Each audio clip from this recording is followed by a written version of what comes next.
Good day. Lulama Zono is my name. Welcome and thank you for joining us here on Ship to Shore.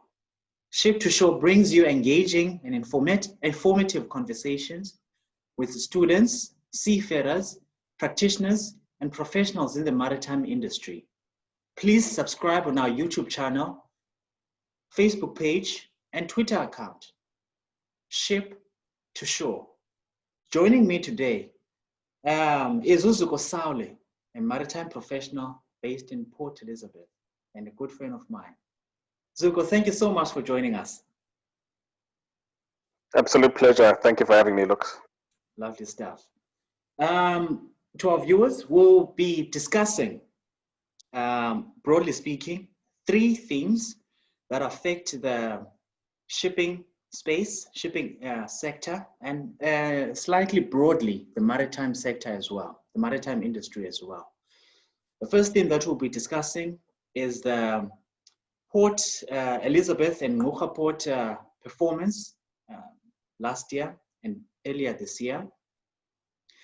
And secondly, we'll also be talking about the trends in the liner sector and how those impact South Africa. And then lastly, we're going to touch on education and training for the maritime industry and also shipping sector specifically. Thank you so much again for joining us. And Mr. Saule, let's get this ball rolling. Let's do it. Okay. So perhaps, yeah, we cannot start any conversation without talking about the current COVID-19 situation. You know, how is it? Probably I can start on my side and sort of give the viewers and listeners sort of update in terms of how things have been here in Cape Town, since I'm based in Cape Town. And then you can perhaps give us just a general sense of your view, how things have been going in relationship to how the COVID-19 situation has impacted the economy there in PE, more specifically the operations in the port. And then from my side, I mean, talking Western Cape generally, those who keep in touch with these things will realize that we have about 68,000 positive cases. I think that's the latest update. 68,000 positive people have been tested. I mean, that sounds very, very sad, but the recoveries, about 50,000 people are recovering from this. So on the bright side, it's not doom and gloom.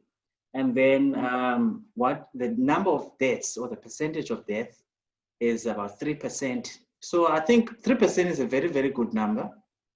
So things are really not so bleak from that perspective as well. You know, things are getting back to normal slowly in terms of, you know, businesses opening up, port operations, but it's gonna take time because it's still early days. We haven't reached the peak yet, whether provincially or nationally.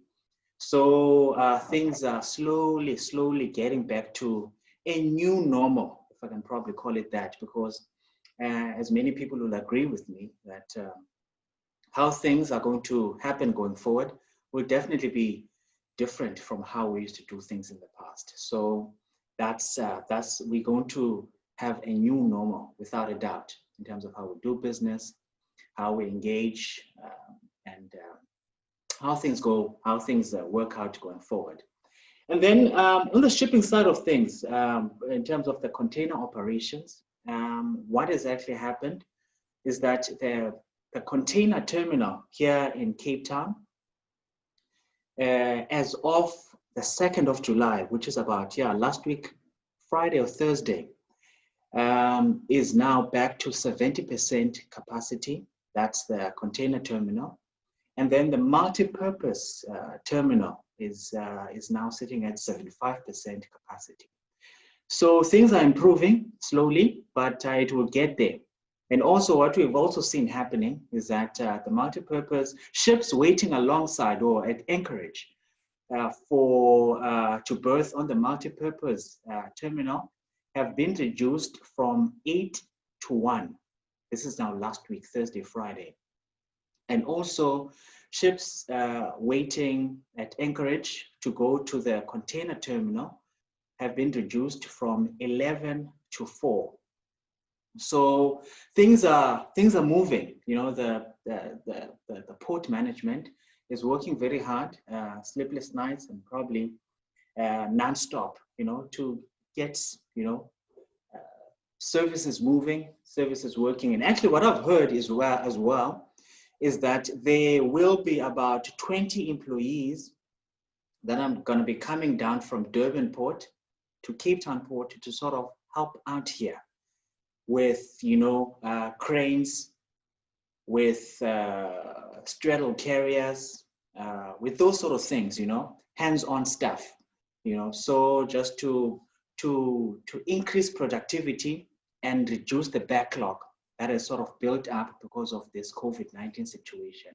So as far as I'm aware, this is what is happening here in Cape Town Port. But obviously the main question that still remains is crew changes, when a cruise, you know, seafarers going to be allowed to disembark, and those who are sitting at home be able to, you know, get on board and start their contracts.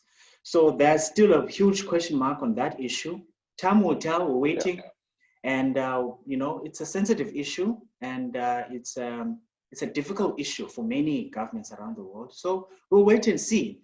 But there's been talk of mid-month, this month, there might be movement in that direction, but we'll have to wait and see what's going to happen. I do know International Maritime Organization, International Transport Federation International Transport Workers Federation, and many other organizations around the world have been pushing governments around the world to sort of make progress on this issue. But yeah, it's still pending, and we'll have to wait and see. But in terms of off-port, you know, cargo, off-port services like supplies for ships, you know, that's happening, you know. Medical evacuation, medical emergency evacuations, those are still happening. So those sort of things are still happening, so which is very great. Cargo work is happening, which is very, very important. So, and yeah, no, things are moving slowly, but we'll have to wait and see in terms of getting back to what it used to be in the past. All right. So as far as I understand, that's where things are standing for Cape Town. I don't know, Zooks, do you want to share your understanding of how things are going on there in PE and perhaps Ngqura Port? Yeah, sure. It's been a difficult time for Port Elizabeth and the region, Okay. you know, because of COVID. As you are aware, with the implementation of the lockdown, the amount or the cargo types for export and import reduced significantly. It was, you know, not everything that can be imported or exported. It was limited to essential items. Sure. You know, which were defined, you know, in the Disaster Management Act as medical supplies and food items.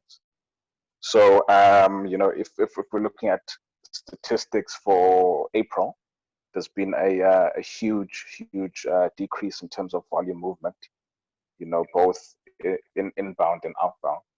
So there's been a gradual reopening of the economy, and I believe in level 4 there was agriculture and forestry and a few other commodity categories that were opened up.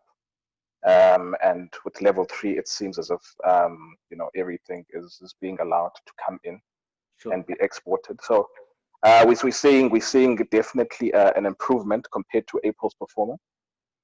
But of course, you know, we as an economy, we're still feeling the effects. We are seeing the effects of COVID with companies shutting down, you know, staff being retrenched. So it's quite dire at the moment. But as far as shipping is concerned, we are, you know, seeing you know, more movement, which is good news. So as far as the ports are concerned, Ngqura has been operating on a 2-berth and 3-crane operation since the lockdown. Okay. And so what happened was that the port management said that in order for vessels to dock, there has to be a plan in place for the discharge cargo to leave the port, and plan for export cargo to be loaded, etc., etc. So we couldn't just come and dump, for lack of a better word.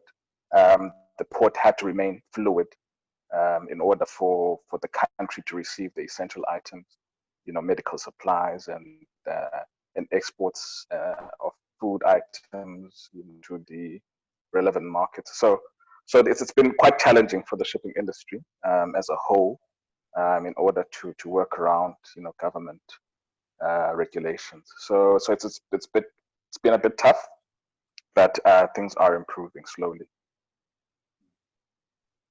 No, I hear you, Zuko. I hear you. Okay, no, let's get down to the issues that we are meant to discuss today. So yeah, I'll give you. You have to go ahead and start there on the overview of the port activities that have been happening in PE and Ngqura. Say, just give us an overview of 2019 and 2018 in terms of the activities that go on there. And, we'll start, just broadly with the activities that are going on in PE, the interland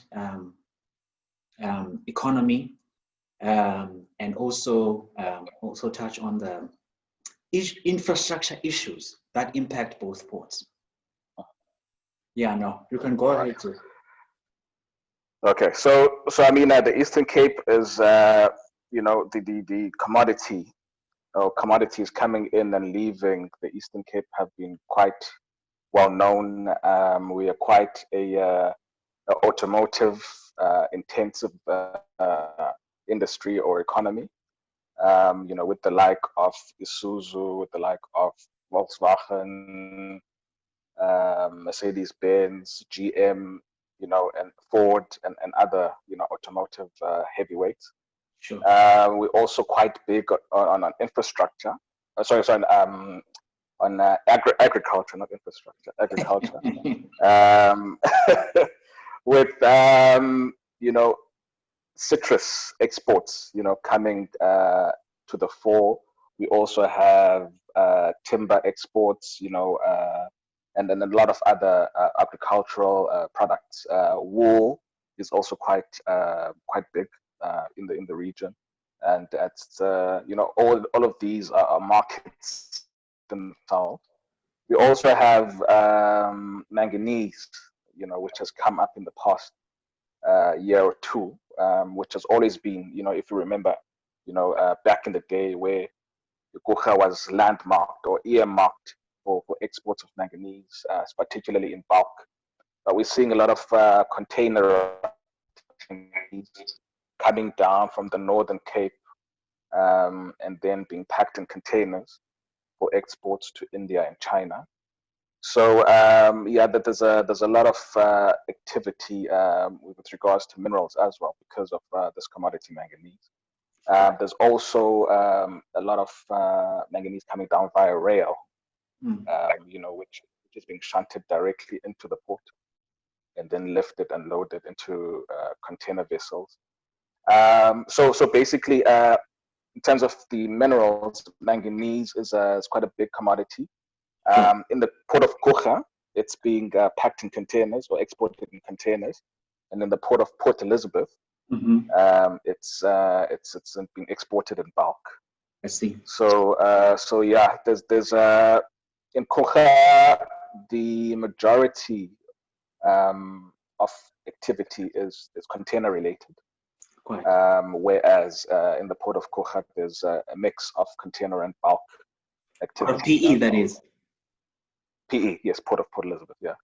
So there's a combination of bulk and containerized cargo coming in, or coming in for discharge and imports, and of course manganese loading for exports. So I mean we have those sectors that are quite big in the region, and I mean it's the supply chain is designed in order to respond to those commodities, really.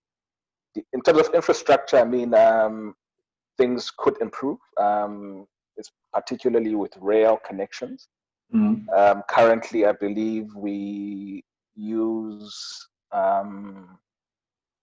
rail service from PE to Johannesburg, City Deep, I think twice a week. I don't think we have a rail link directly to Cape Town. I think we have to go to, I think, DR and then change, on the direction of Cape Town or something to that extent. So there's no direct rail link from Port Elizabeth to Cape Town. So that could improve. I think that could free up a lot of congestion and save exporters a lot of money, because the port of PE and Cape Town are susceptible to weather challenges, and we could use the rail option to try and assist or alleviate the pressures on these ports by using this rail line, but it doesn't exist at the moment. So that's a challenge currently. So yeah, I mean, apart from that, citrus is booming. I think they projected about 15% growth on crop, compared to last year. In terms of challenges, we've been, apart from COVID, last year we were hit quite heavily. The economy has been affected quite heavily with regards to, because of the industrial action that happened in the port. You might have heard that there were strike actions, or go slows, of course, which have a ripple effect on everything, on the supply chain. If you can't get, I wouldn't be surprised if I didn't hear about them. So I mean, it's a bottleneck effect. If you don't have vessels being loaded and turned around in time, creates a bottleneck, which puts pressure on pack stores, which put pressures on storage facilities. Of course, you're dealing with an agricultural product, which, when you harvest it from a tree, it has a certain lifespan, and you have to get it to that particular market before, it degenerates to a certain level. So there's that added pressure, time sensitivity to certain cargo commodities. And of course, the industrial action does not help in the overall economic activity. So we've been hit with such challenges in the performance of 2019. Of course, there were, there was a positive projection for 2020, before this COVID thing, but we don't know, how will it affect shipping in particular. We know the Reserve Bank is projecting a contraction of about 6 to 7% of the economy, but we don't know how will it affect, shipping as a sector. So, that there are those dynamics that we need to, look at and work through as a sector. Okay, no, fantastic. Just to give our viewers a sort of an overall perspective on the issue, I'll just deal with some of the issues that you've also touched on, Zuko. For instance, the manganese ore story. If you look at South Africa in terms of being a manganese ore producer, it is said that, I mean, this is according to the Department of Minerals report, that South Africa has about 75% of the world reserves when it comes to manganese ore. And we also have 33% of the global production of manganese ore. And so when it comes to that, I think we really, our place in the world and our role in the world, provided that the global economy performs well, then I think we're in a good space, more especially for ports like PE ports like Ngqura, which sort of are the corridors where these things are exported through. Things are really looking good for us if the global economy performs well. If I don't know what's going to happen now, because during the last financial downturn in 2008, we had the Chinese, being the ones who sort of pulled up the global economy through their infrastructure projects, massive infrastructure projects. And now this time around, I don't know who's going to be there, to sort of be the one who's going to push the global economy and support and sort of be the kickstarting engine that's going to, support global production, maritime services, and all these kinds of things. But we'll have to see what's going to happen because it's going to be quite a very important question that will need to be answered. But we hope. No, definitely. So South Africa is a huge player in manganese, as you've clearly stated. I think you said 75% in world reserves. The Chinese market, I think the market share for South Africa is about at 70%. The last time I checked, I think last year we exported 14.2 million tons of manganese into China. So it's a huge market, huge opportunity for South Africa. It's a very, very good grade, of manganese. The different grades or different percentages, on the rock. So we respond to the fine or refined manganese. We also respond to the lower markets or lower percentage market. So I mean, it's going quite well. The issue that we encountered towards the end of last year is that China was stockpiling manganese. I'm not sure if it's the stockpiling. I'm not sure if it's because of the trade war with America. Perhaps they thought, allies of the US would cut off their manganese supply. So it could be that they were stockpiling. That in turn, created a slump in prices. A drop in price. Yes, a huge slump in prices.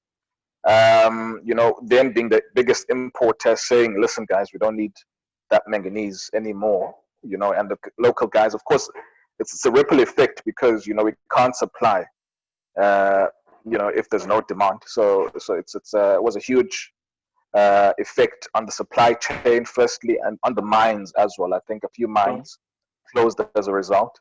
And of course, people were laid off as a result. So we're seeing the same thing currently. When the markets opened after the COVID and after the Chinese New Year, the Chinese again opened the market and they were importing.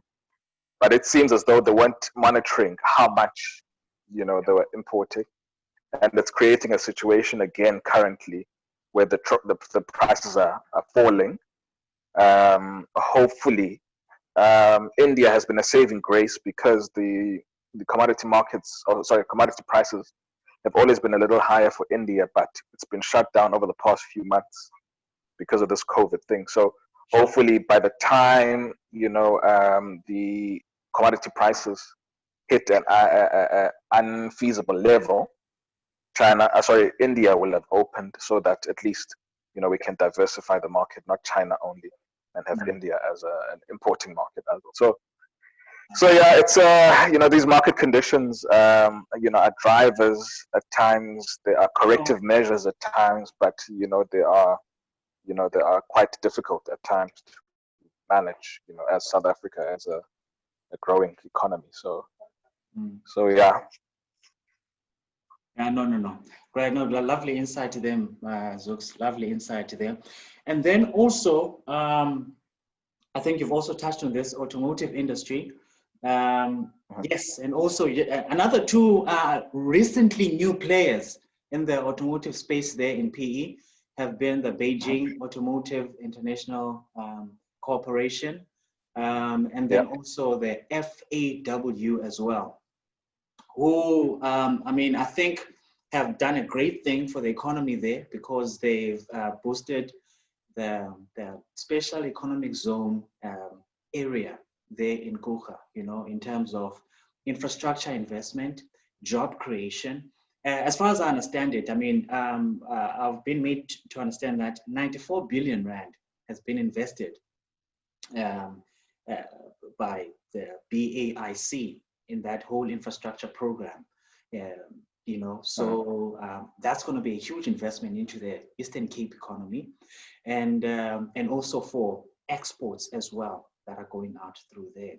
So it's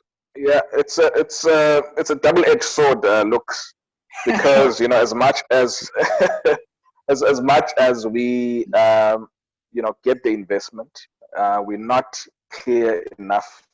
I think President Mbeki touched on this. Our conditions are not clearly or as well defined as the Chinese, you know, in our bilateral agreements. sure. And it creates, you know, a situation where there are uneven scales. You know, for instance, with this BIAC, there's I'm not sure what the truth is, or how much truth there is to this, but you know, with the infrastructure or with the building of the plant, and Sure. it's a huge plant. You know, there's an allegation that, you know, everything that was used, you know, to build that plant was imported from China. You know, the people building, the majority was Chinese nationals. You know, they used the Chinese shipping line to bring the you know, building material here. So, which begs the question: what's the benefit to South Africa? You know, yes, we have the plant here, but you know, how many jobs were created? How many sustainable jobs were created in this project? And you know, what is the long-term benefit to South Africa? Yes, you know, we can have these huge premises. We want the investment, definitely, you know, but in terms of the fine print, we need to specify that our people need to be taken care of because these facilities are in South Africa. No, you're quite right. What also was also mentioned is that, yes, well, it's an allegation. We will never really know what actually happened there. But what has been actually mentioned is that the supply chain, for instance, the assembly line, of the vehicles, the suppliers, they're going to make sure that supplies are sourced locally. Okay. So component suppliers are going to be sourced locally, and where possible, you know, because at the same time you have to deal with the fact that the skills are not there, the businesses are not there, the entrepreneurs are not there who are able to sort of, for instance, make certain components which are used in the vehicle manufacturing process.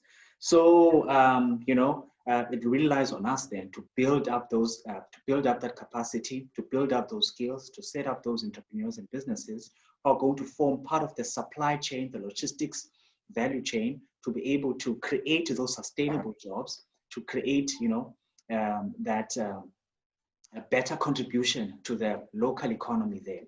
So I think from that perspective as well, I think it's not a doom and gloom situation or a dodgy deal, you know, but we also have on our side to build capacity and be able to be part of the logistical chains, because I'm sure the Chinese are open to doing business with local businesses, and as long as we have the right skills and able to add value to it. All right. So what I did understand is that PE, together with East London, I know East London is not part of our discussion here. There were lower volumes of export of vehicles. Apparently, because of an emissions legislation in the UK, you know, reworking, you know, so this meant that manufacturing here had to be sort of redone or sort of adjusted to meet those specifications. So this led obviously now to a slowdown in exports in the automotive sector. I think this was last year. Yeah. So I think I think Zooks, you've pretty much covered what is actually going on there. And then the last thing that I would perhaps want to get your opinion on actually is that in the container the container terminal, yes, productivity really took a slump there in PE specifically because number one crane had to be serviced, and another one was blown over by the wind or something to that effect. Yeah, just tell us how that. Yeah. So what happened was what. Yeah. So what happened was that there was a crane that was blown, into the water, Sure. which took forever to dispose of. And then another crane was brought down from Durban, I believe. So when it got here, allegedly the software was not up to date. So with these SOEs, everything has to go on a tender. Sure. So in order to get the software, to get the supplier to do the software, it had to go out on tender. So that we had the crane physically here, but it couldn't do any work, because the software wasn't up to date. So you had to go on tender, and then people bid for it, etc., etc. So which created a huge problem. The South African Europe Container Service SAEX, that the partner lines use for exports South Africa to Europe, usually use the Port Elizabeth port. But because of the of the crane issue, they had to use Ngqura port now, which added much more pressure, to the already struggling or buckling services that Ngqura was experiencing because of the labor action. So yeah, it's better this year. I think the people were much more prepared. We have third parties like the Citrus Growers Association, as an example, who arranged for mobile cranes to come and assist, with the operation in PE. Not only that, but they provided additional plugs or plug points for the refrigerated containers, in order to alleviate pressure from Ngqura, in order for both ports to perform optimally. But because of COVID, that's really, been a thorn. I mean, it's created a situation where both ports are not functioning optimally. With lifts per hour being ranging from 11 to 12 instead of what they used to, 15 to 18 to 20 in that region. So the slower, the moves per hour, the slower the productivity and the slower the turnaround of vessels, which means delays in our schedule, etc., etc. So yeah, it's last year's situation was very, very bad, but we try and deal with it as a sector. For viewers there, I just want to give them on the issue that you just touched on. I was actually able to get some stats on the crane work that is being maintained there in PE. In 2017, I'll give you a few ones here. Container, I'll give a few stats here. The first one will be container moves per shipping working hour. And then I'll also give moves per gross crane hour. And then I'll also give train turnaround time and then truck turnaround time. Okay, so what we had in with respect to moves per gross crane hour in 2017, we had 25 per hour. In 2018, 23 per hour. In 2019, 21 per hour. Then in 2020, they hope that we're going to be at 25. So I think that's really good.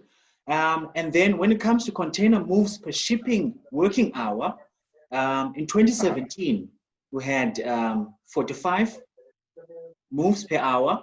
2018, 37 per hour. 2019, 33 per hour. And then in 2020, they're hoping that we're going to be sitting at 36.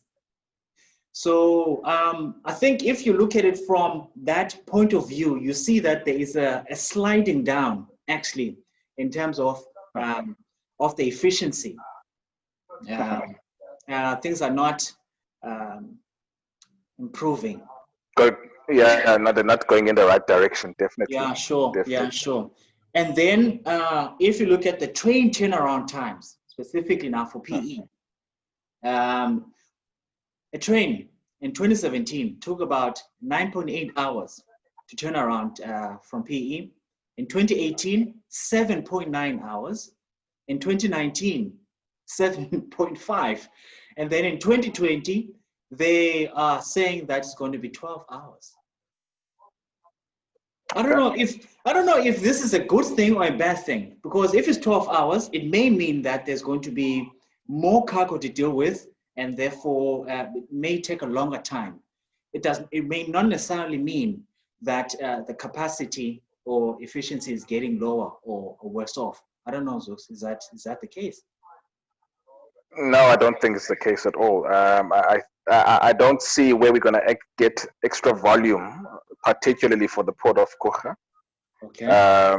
Yeah, so I think it boils down to efficiency. And of course, with this COVID blow, I don't see, the efficiency improving all that much. Sure. So yeah, I'm not entirely sure where the numbers are coming from, as far as the ports are concerned. Where are they getting these projections, or what models they're basing them on? So yeah. Oh yeah, sure. Oh yeah, sure. Yeah. Okay, so yeah, those are the numbers that I'm getting from. I'm getting from the port TPT annual report. Sure. Yeah. Yeah, I'm looking at it as well. Yeah. Okay, yeah. Fantastic. Yeah. Okay, lovely. Cool. And then,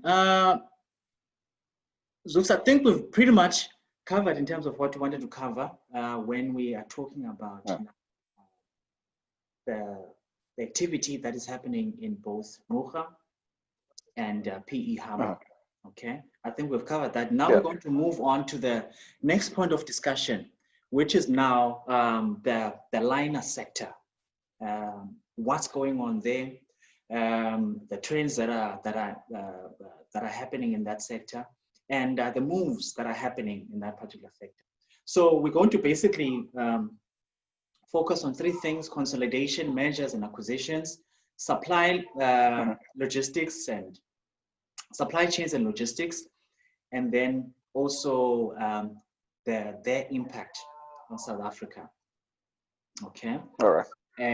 Sure. Yes, just to give an overall introduction to everybody on the first point that we want to talk about: consolidations, mergers and acquisitions. The recent trends that have actually happened recently is that we've seen a concentration of liner shipping. For instance, I'll give a few examples here. Maersk took over Hamburg Sud. We saw coming together of three shipping lines: NYK, MOL, K-Line, to form a new baby, which was called Ocean Network Express. Ocean Network Express. Right, yes, which is now a Japanese owned company, which started operating, I think, 2016, 2017. Also, what we've also seen happening is COSCO acquiring Ocean Oriental Container Lines, OOCL. That's, I mean, it's those are the three major ones that I've actually picked up, and just to give a sense to our viewers as well of what is actually going on, the top 10 container lines, if you look at the combined market share, they're sitting at 90%. That's ridiculous. I mean, that's too much concentration. Jokes, I mean, take us, what are the implications of these? And also, what does it mean for us as well? Well, I think I'm not sure if you watched Thabo Mbeki's interview with the chairman of Power FM. Must have been a year or two ago, where he broke down, the nature of capital, or yeah, the nature of capital. The nature of capital is to consume, the smaller guys until, there's a bunch, or there are a few operators in the market. So we're seeing that currently with shipping. We saw the fall of Hanjin, I think in 2015, 2016, which was the seventh biggest shipping line. And of course, that was a big shock to the system because, how does the seventh biggest shipping line or container shipping line, just vanish, from existence? Of course, the implication is that the smaller guys are going to be worried, about their financial future. Sure. And then you're going to get opportunities for the bigger carriers, your Maersks, your MSCs, etc., to come in and buy in the smaller guys, which is what we're seeing. In terms of One or Ocean Network Express, it's not the first time. Japanese are quite good, with banding together, to weather the storm, so to say. We saw this in the 1950s with Mitsui, OSK lines, etc., to form MOL. Right. And now we're seeing the Japanese lines again, coming together, MOL, K line, and NYK coming together to form Ocean Network Express. So I mean, it's the nature, of the industry for the bigger guys to buy the smaller guy. Maersk, has made quite a habit of buying up shipping lines. First with P&O, with Submarine, and now with Hamburg Süd. So they're quite used, to doing that. Looks shipping, is getting tough. Liner shipping is getting tough. Sure. While the volumes, steadily decrease because of economic, challenges, the tonnage increases. I saw Alpha Line a few months ago of one shipping line, I won't mention the name, ordering about 75 vessels on the order book. I mean, that's insane. One shipping line ordering 75 vessels. With this, with the oversupply of tonnage, in the sector, obviously it's going to drive people to, it's a knock-on effect. If you have tonnage, and you're not moving volumes, obviously you're going to decrease your prices in order to get the volume. And then the ripple effect is that the other guy is going to do the same thing, and the other guy is going to do the same thing. And then you're going to get very, very low prices, which we saw, in the past 2 years between South Africa and the Far East. Sure. Really ridiculously low freight rates, which did not help anyone in the sector. So, I mean, it's a difficult situation. Also, with, for instance, COVID, which basically halted exports of some commodities.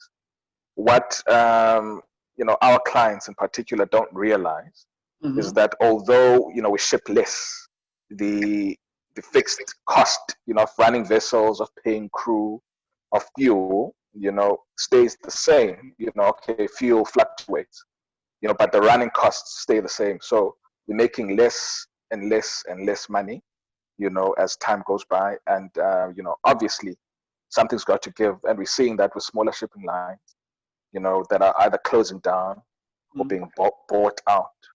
So unfortunately, or fortunately, that is the situation.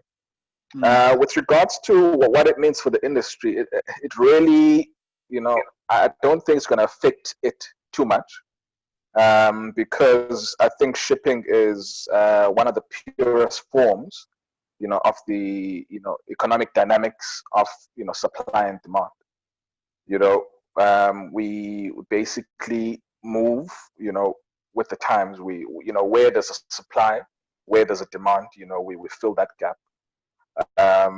So, you know, there's the worry, you know, that there'll be, you know, price fixing and collusion and things like that. Fortunately for shipping, you know, that sort of thing is highly monitored.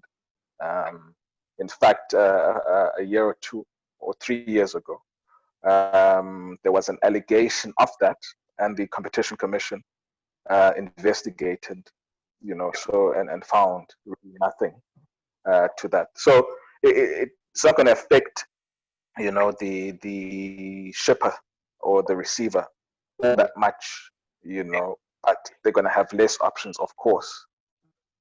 So I think that's the extent of the effect. You know, they're going to have less options, maybe less options on routings, less options on transit times. You know, but in terms of capacity, I think it will not change much. I mean, just to add on that point that you raised there about collusion and being found guilty of such. Valenius Wilhelmsen was actually found guilty by the Australian Competitions Authority watchdog. Okay. And I think they're going to be paying a fine very soon to that effect. So no, you're quite right. In terms of the monitoring of things like price fixing and collusions, you know, that sort of rig things towards the favor of shipping lines. Yeah, that is really closely monitored. But Zooks, you cannot. I hear your concerns. All right, about smaller players being sort of pushed out into the fringes, their market being sort of eaten into, and being left out in the cold. But you cannot, from the shipper's point of view, all right, you cannot deny the fact that the shipper will have more maritime services, deep sea maritime services, more ships per service, higher vessel sizes, more capacity, in other words, and lower average round trip duration because of this larger and larger, shipping lines. That, you know, it's variable. It's quite variable because, you know, there's a trend that shipping lines are purchasing bigger and bigger vessels. You know, so the idea behind that is the more cargo you carry, you know, the more the profit margin, or, you know, they call it economies of scale. You know, so the idea is to have the bigger vessels. The on the other hand, you know, you have these third-party port facilities that cannot handle, you know, the bigger capacity vessel. Mm-hmm. You know, and that was really the space that the smaller players fitted in. That the smaller vessels, that diversified services. You know, so what I'm saying is that yes, you are quite correct that you know, they won't have that variety, you know, as you put it. But then again, I don't think the capacity will necessarily change, because, you know, when the bigger lines buy the smaller lines, they tend to keep, you know, the services, they tend to keep the vessels, etc., etc. So you're not creating a vacuum per se. You know, you're just buying over, and you're keeping the operations, you're keeping the staff, but you know, it's under one particular umbrella. So yeah, I think that's the extent of the change, in my opinion. Oh yeah, no. I hear you, Zooks. I hear you, and I think you're quite right on the issue of the ports that have to deal with these acquisitions and mergers, because the ships are getting bigger and bigger. I mean, I saw Maersk building a 23,000 container, 23,000 TEU vessel. I mean, that's ridiculous. So that drains the resources of the ports now, which have to be dug deeper, which have to, have, bigger cranes, to be able to handle Yes, this absolutely. vessel, more staff, to be able to be there when these big things come in. So make sure that these vessels are dealt with quickly and efficiently, and all these kinds of things. And because on the flip side, because when these vessels are not there, what do you do with all those resources? Exactly. It really it's good on one side, and then on the other side, it really impacts negatively on the port sector as well, because they end up sitting with the problems. Yes. Yes. Also on the issue of supply chains and logistics, what I've actually noted is that CMA CGM actually bought a logistics company called Siva Logistics. Siva. Yes, Siva Logistics.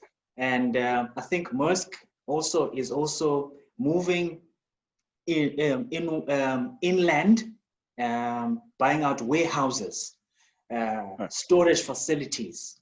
I don't know if they're into dry ports and all these kinds of things. But this is another trend that you've seen coming from liner companies as well, moving up the value chain, if I can call it that. Right. So, what is your perspective on this issue? Yeah, I mean, it's not a new concept. I think Maersk was one of the first having, I think, purchased Damco. Damco was a freight forwarder, and then they bought over Damco. The idea was to have an end-to-end service. Sure. Provide customers with the vessels, the clearance, people to do the documents, etc., under one company. And we were certainly seeing it, more of a trend with CMA and Siva, etc., etc. What we're also seeing, as you rightly said, as far as warehousing, as far as logistics, shipping lines are using or having in-house logistical solutions, your trucks, etc. Having personnel to deal with that kind of stuff, to give the customer the end-to-end service, as opposed to just one aspect of the supply chain. Sure. So it's creating. It's good for the client. It's good for the client buying that service, but there is a negative.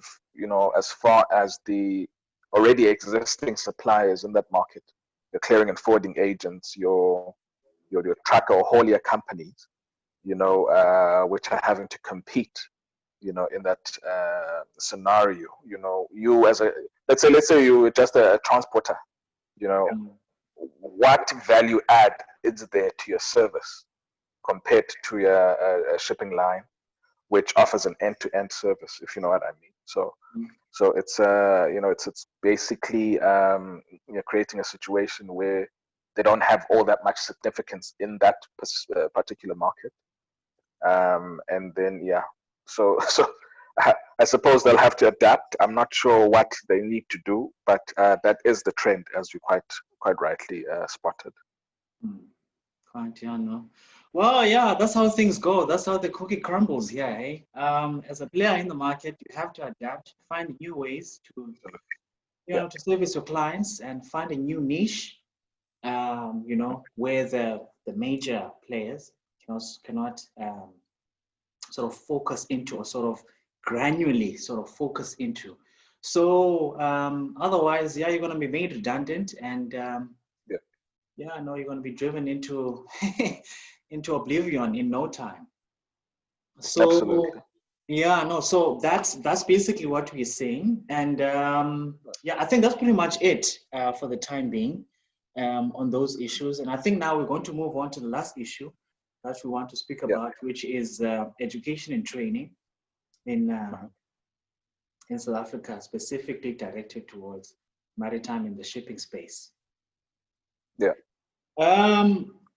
Well, what I can tell you, Zooks, all right, is that I want us to to frame our conversation of education and training in South Africa in the context of a number of bigger strategies and instruments, both nationally, regionally, and continentally as well.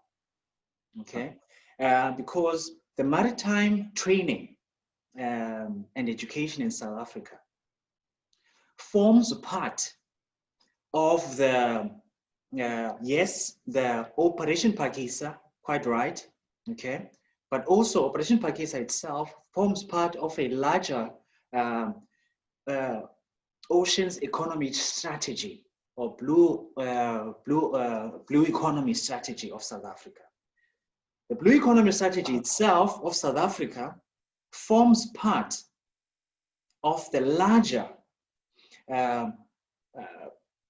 African oceans economy strategy as well.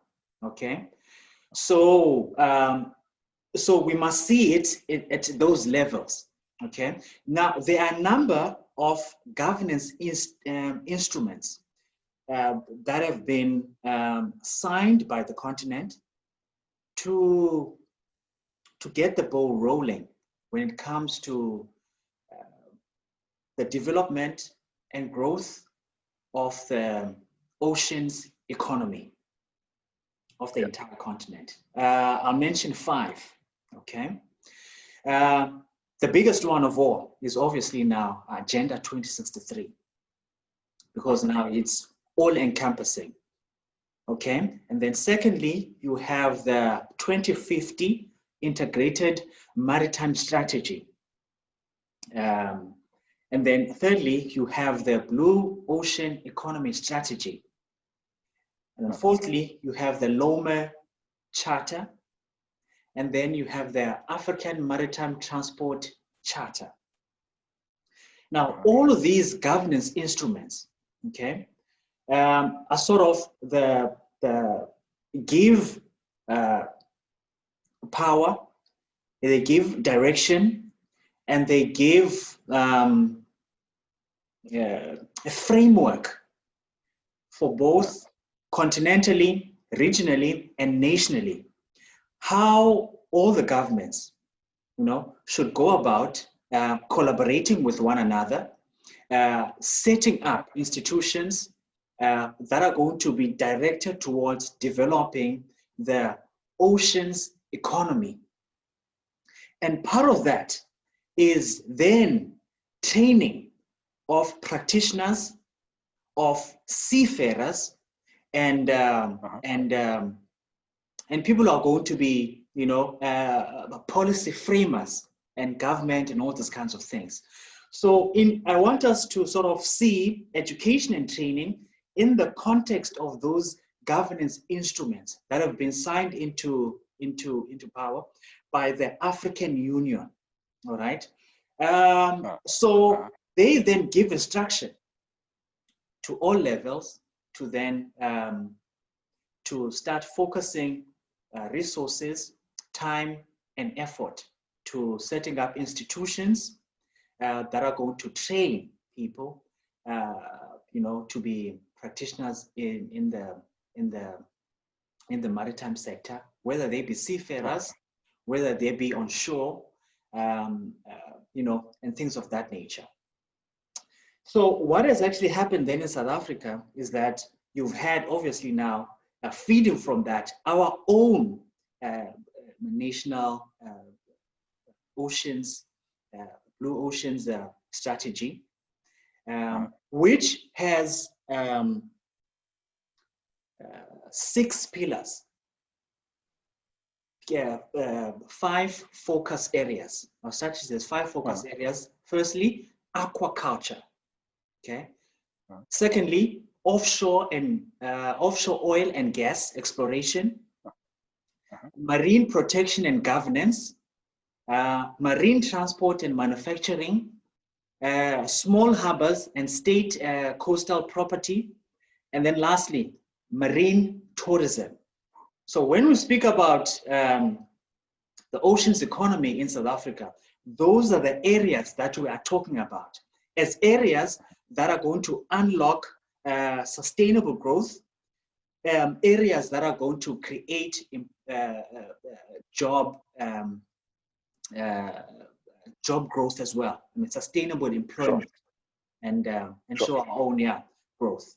So Operation then Phakisa then becomes an action plan under that strategy, which seeks to address certain low-hanging fruits of some of those focus areas, all right?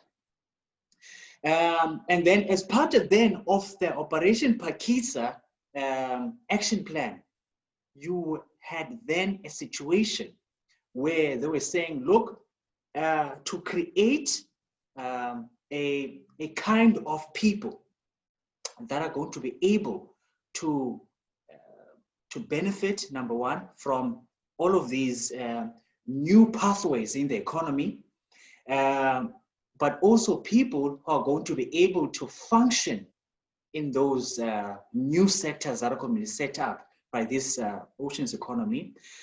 Let us then create institutions of learning that are going to be able to train and build capacity for those people. All right.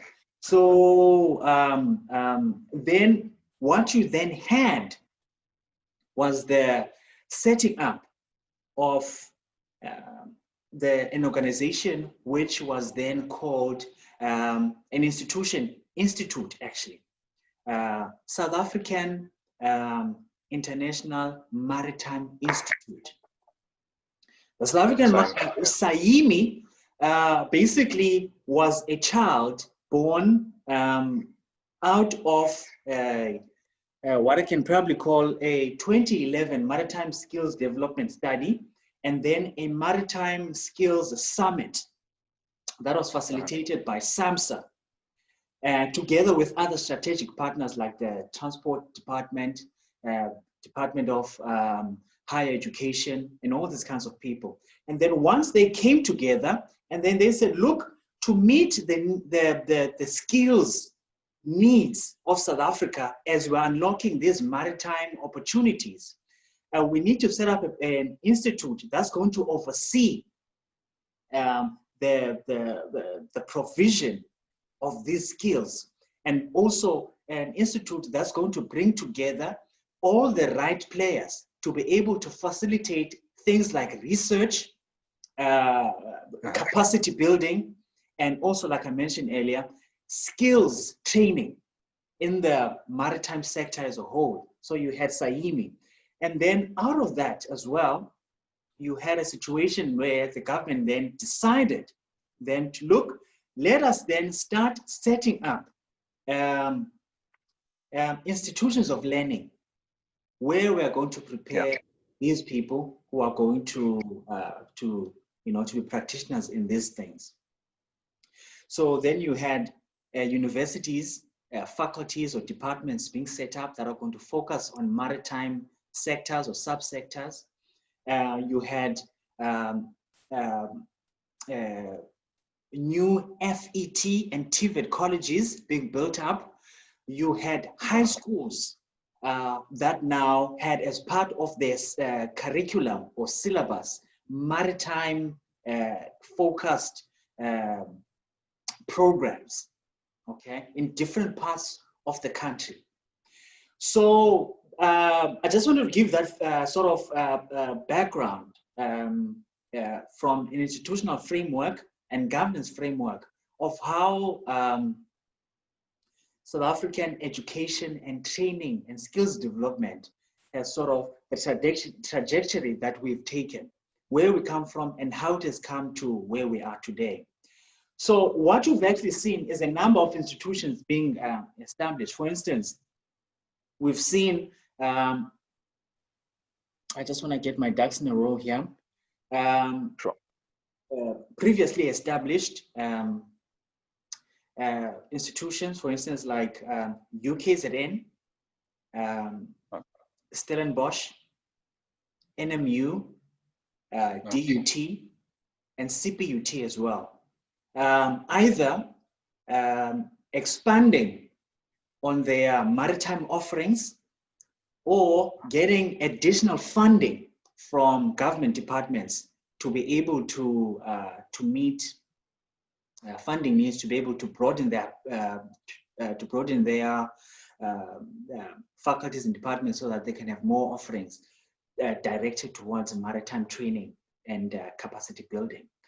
So these guys then, guys like UKZN, Stellenbosch, Nelson Mandela University, DUT, they are really focused on building thought leaders, practitioners in the maritime sector. They're focused on research on themes like governance of ports, marine biology, safety and security. Okay, and also, I mean, if you look at DUT and CPUT, they've really stayed focused on their niche, which is seafarers, producing seafarers, and also more specifically DUT. People, I would say, probably lower administration sort of working people in the shipping services sector. And then if you look at these FET colleges and TVET colleges that are being set up, they are more focused on skills like plumbing, carpentry, engineering, tourism, you know, boat building, sea diving, stevedoring, you know, crane operation, you know, that's where they are really focused. You know, that's a sort of the setup of the education and training, you know, landscape of South Africa with relationship to the maritime sector. I hope that makes sense. I hope I'm clear enough. No, it does. No, definitely. Yeah, so that's what we've seen happening in the South African education and training sector. I don't know if you have any particular views on these issues.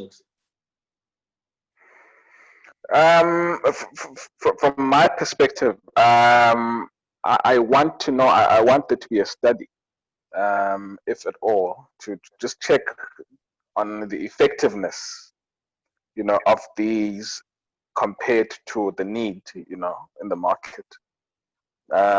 We're seeing a lot of graduates, you know, coming in, not necessarily having studied maritime, but other fields, you know, coming into the sector, you know, not having, you know, the necessary, you know, skills, first and foremost, expertise, passion, you know, and foresight, you know, needed, you know, for such a fledgling oceans economy, you know, that we have. So you know, I don't want, you know, us to get to a stage where, you know, it's 10 years down the line, or 20 years down the line, and, you know, we haven't addressed, you know, the urgent need, you know, for people who know what they're doing, and of course, you know, young people, you know, the landscape of shipping is changing, you know, from the old guard to young, energetic people who want to, you know, accomplish things, and we need to get those people, you know, properly skilled. Sure. And you know, the question is, you know, are these new facilities, are these additional resources, you know, accomplishing that objective?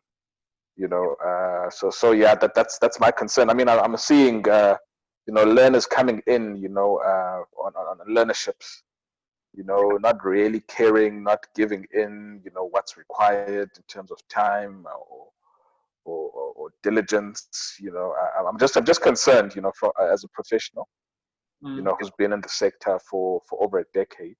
Sure. You know, of the, you know, of the younger people, you know, coming in. I just want to make sure, you know, as a professional of the industry, that we are responding, you know, to a need, you know, that is required by the industry. For instance, if you look at the seafaring side, the navigation side, the seagoing side of things, I think technically, South Africa actually produces one of the best seafarers in the world. I've spoken to Chinese guys. I've been with Egyptian guys, and other seafarers around the world, whether it's Filipinos or whatever, And South Africa actually produces a fine quality of seafarers. And but sorry to cut you off. That looks with regards to that. I mean, South Africa has been a seafaring nation. Probably more the white people than blacks. So we're definitely seeing more black young people. Going into navigation, going into engineering, which is good. But of course, I agree completely. We're world class. But that's been around, before this concentration, on the blue economy or the oceans economy. These are well established, traditional institutions that train these people. I'm just concerned about the new ones that are coming up. Are they producing? No, I'm coming to that. Yeah. Are they producing what is needed? That is the question. Because being a professional in the industry, that there's and unfortunately, there's opportunism to every single sector. A friend of ours, Otando, calls it a kick and boboza attitude. Okay. You know nothing about shipping, but because you can make a buck, you're coming into shipping, and potentially, you are, taking a job of someone who is, quite passionate about the sector, or, you're creating a situation where, South Africa may be discredited because you don't have the expertise, So I'm just wanting, in other sectors, there are short courses, on that particular sector, to give people insight as to what they're doing instead of just, coming in blindly. So I would like personally to have a sector or an education system, designed to cater, to the people who want to join, and also people who want to join and stay in the industry, and give them what they need. Also, you didn't mention the. I suppose you mentioned you're talking about show-based sort of. Yes, definitely. I mean, ocean going is quite well established. I'm not concerned about that. I'm talking about show-based in particular. Yeah. There's also the Institute of Chartered Shipbrokers, which works on a tutorship, mechanism where professionals in the industry, are teaching you, are mentoring you, basically, on what is required for that particular job. Do we have such models, in your UKZNs, NMUs, CPUTs, etc., So I think a broader approach. It's quite broad. The approach that's taken on the blue economy. We need a broader one in order to generate interest and produce people who are genuinely wanting to pursue a career in this industry. In my opinion. No, quite so.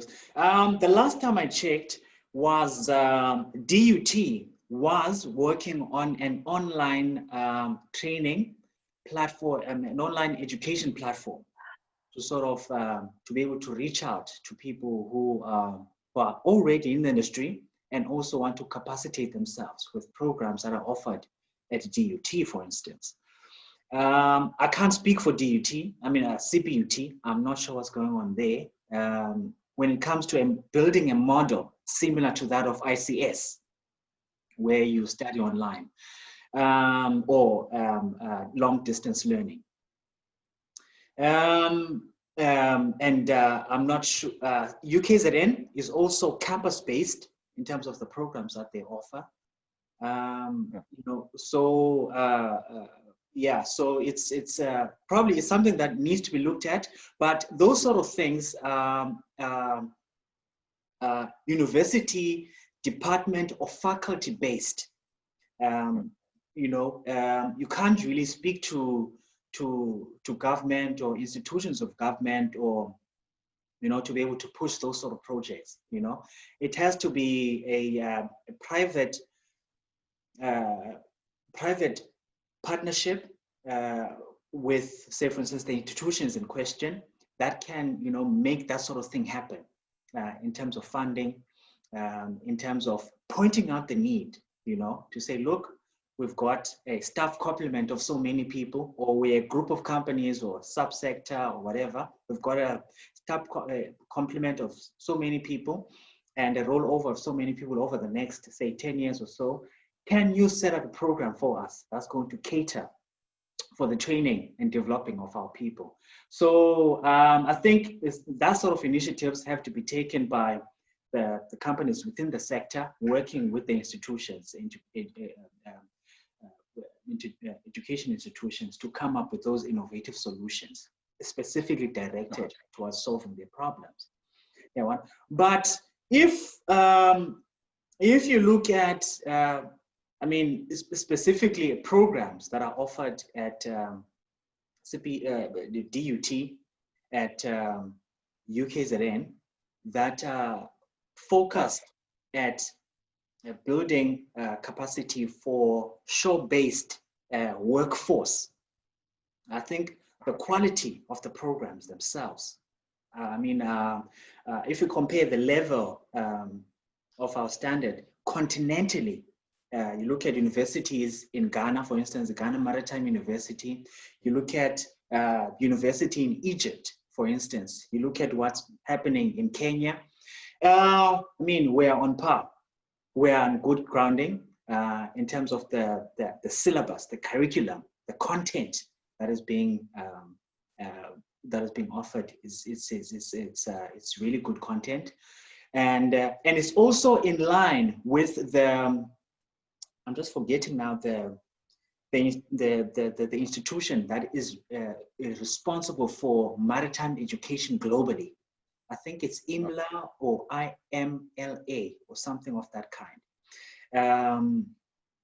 I think we meet a good number of their sort of specifications when it comes to content generation, syllabus, curriculum, and the teaching and learning that actually happens in our university. I think we're on good ground when it comes to that.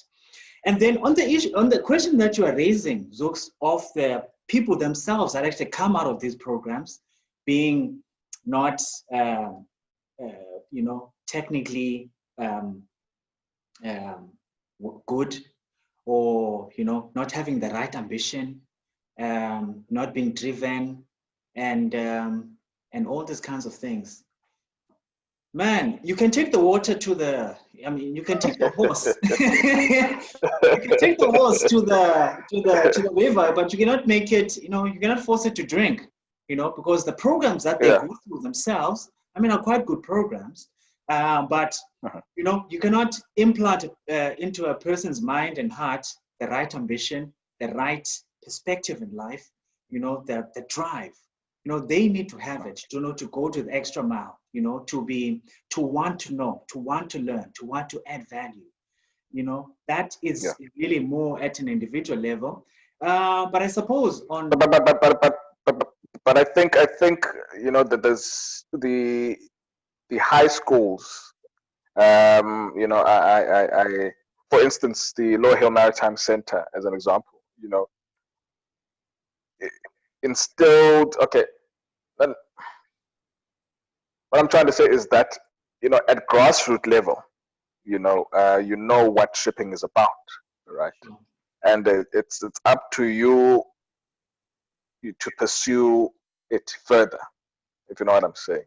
So by the time you reach university, you know exactly what you want to do, which field you want to go in, etc., etc. It might change, but generally, you know what the shipping industry is and is about. So, you know, you're not likely to be in the industry and want to flop around. You know, so I think, you know, the maritime high schools in particular, you know, that's a huge part, you know, exposure, you know, to the industry, will also, you know, assist, you know, with people, you know, choosing this industry, Sure. as well as, you know, having the correct attitude. I think, you know, I think there's a very important gap that they fill. Yeah, no question about it, Zooks, no question about it. But yeah, probably as time goes on, things will improve, and the quality of people and the level of depth of understanding of the industry and the expertise, you know, is going to be on the increase. You know, it's going to be on a steady incline, and sort of the quality of our practitioners in the future and professionals that we're going to see is going to be much of a higher quality than what we are currently seeing now. But in terms of the fundamentals, I think the fundamentals are there to build those people. I think that we can only improve on them. I really can only improve on them, but they're solidly there. Sure. Quite. Sure. Zooks, I think we have come to the conclusion of our discussion. Yeah, I think we've covered all the issues that we said we wanted to speak about. I don't know if there are any particular closing remarks you want to have from your side. Not in particular, you know, just to, you know, to say it's not all doom and gloom. We may be, you know, suffering as an economy. You know, there's less volume than anticipated, but, you know, there's always, you know, troughs and peaks, you know, in the chart. So just weather it out, you know, pun intended. Stay positive. You know, it's a brilliant sector to be in. You know, 91% of world trade, last time I checked, is done by ocean. So there's huge potential, particularly for South Africa, which is really strategically placed, not only globally, you know, but in terms of the coastline, opportunity, you know, it's there. You know, it's just you know, the requirement of a thirst for knowledge, you know, and then you can accomplish great things. You just need to want it, you know. I'm particularly directing this at students. You know, there's a lot you can learn, you know, if you put your mind at it. Huge potential. So yeah, keep going, keep grinding. It's going to work out at the end. No. Zooks, thank you so much for your time. Thank you for having me, Lux. I appreciate it. Yeah, no. Zooks, we wish you all the best, and thank you so much for your time, and may God bless you. Thank To you. our viewers, Thank you, Lux. Yeah, no. To our viewers, thank you for joining us here on Ship to Shore. For more content, please subscribe on our YouTube channel, Facebook page, like our Facebook page, and like our Twitter account. Thank you so much for joining us, and goodbye.